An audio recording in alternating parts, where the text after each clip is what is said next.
Hi friends, I'm Kari and this is my kitchen. I've been itching to do something creative for a while, and what a better place to start than cooking videos.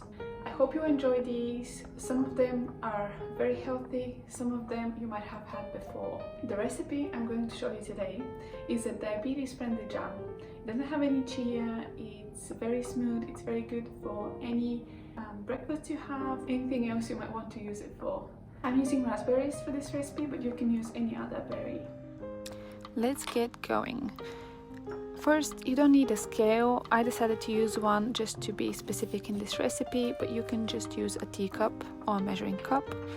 Then you need a pack of raspberries, maybe 2, depending on what consistency you prefer, half a lemon or the juice from half a lemon, some gelatin. I'm using Hartley's with raspberry taste, and make sure it's sugar-free, and you need a small container for your jam. When measuring the raspberries, try and measure them dry. If you wash them, they can retain some of that water, which would then go into the jam and it would mix up your measurements. You need approximately 1 cup of raspberries, or 160 grams. You can see that after washing they're about 10 grams heavier, so that's why we're going to wipe them well. We don't want that water to go into our jam. We have specific measurements, so if you want to have the same consistency as me, you can do the same. When you're choosing your berries, try to choose these that have intense colors. That means that they are very ripe. I always like to clean up whilst I'm cooking. The next step is the sweetener. I know it says sugar, but this is where I keep my sweetener for my tea and coffee. I use 2 spoonfuls, but you can use more depending on your taste. You can use any sweetener you like. For me, I'll be using both the raspberry sauce and the jam for different recipes and different meals, so I don't need it to be too sweet. Then we take 1/3 cup of cold water and we add the juice of half a lemon. When we have done this, we can take our gelatin. You can use Hartley's, you can use plain gelatin without any flavor, or you can even use veggie gel if you're vegan or vegetarian. When added to cold water, it wouldn't dissolve, but it would start to bloom from the lemon. We don't want it to dissolve yet because we don't know how long our jam is going to take to thicken. Now we need to boil some hot water.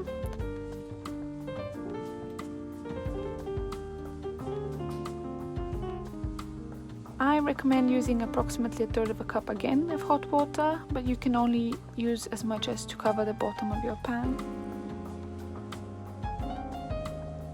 Then we add our sweetener and a little bit of vanilla. I'm using about half a teaspoon because I don't want it to be too overpowering. You can use more.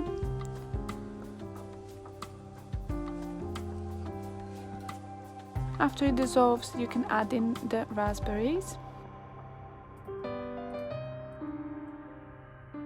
When you add them in, just press them lightly so they can get covered by sweet syrup.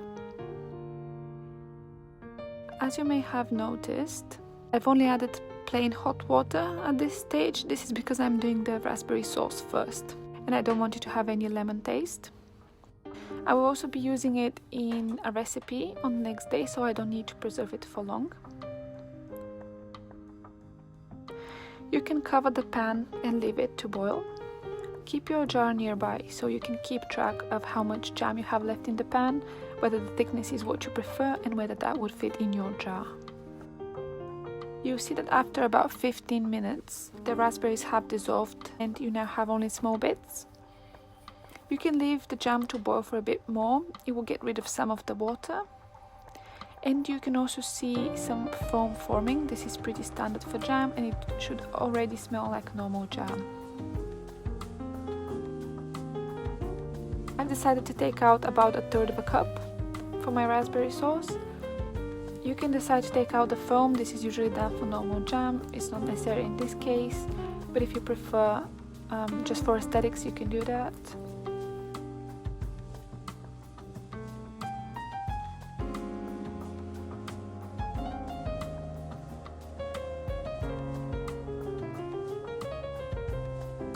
Now I am going to be setting aside my raspberry sauce, and I will continue to thicken the jam. Now that I have taken out some of the liquid, I'm adding my gelatin cube in and the lemony water. Might be weird to add some more water and lemon in, but I think in order to get a more consistent jelly, you need to start from almost scratch. The gelatin should dissolve pretty quickly. Leave this to boil on a lower temperature. It would help the jam to get thicker.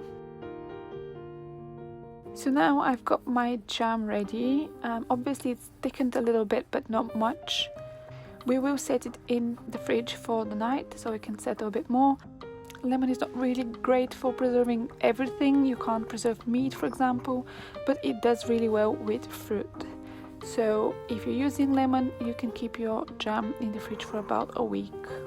And please take care if you're using glass jars like me. I did leave it to cool off for a little bit, but it doesn't look like it from the video because it's edited.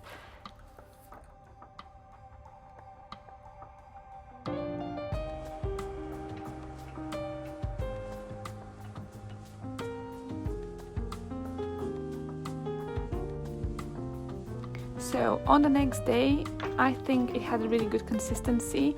I don't like my jam to be too stiff, but if you prefer it like that, you can use a bit more jelly. And you can have it with some sugar-free biscuits.